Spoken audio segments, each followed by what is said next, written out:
పేరెత్తితేనే భయపడిపోయే ఒక ప్రదేశానికి కాశీలో మిమ్మల్ని తీసుకువెళ్తాను రండి. కాశీలో మణికర్ణికి అంత బాగా నచ్చింది కదూ. దేవతలతో స్నానం, పితృదేవతల ప్రీతి, విష్ణుకుండం, దత్తదర్శనం, ఫుల్లుగా పుణ్యం. మరి మనకు నచ్చని, అసలు స్వీకరించని శివయ్య అక్కడే ఉండే మరో చోటు చూపించనా? మరణం.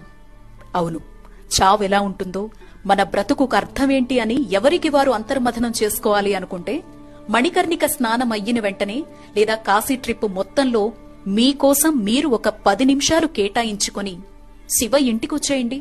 అదే అండి కాశీకి అసలైన అర్థమైన మహాశ్మశానానికి.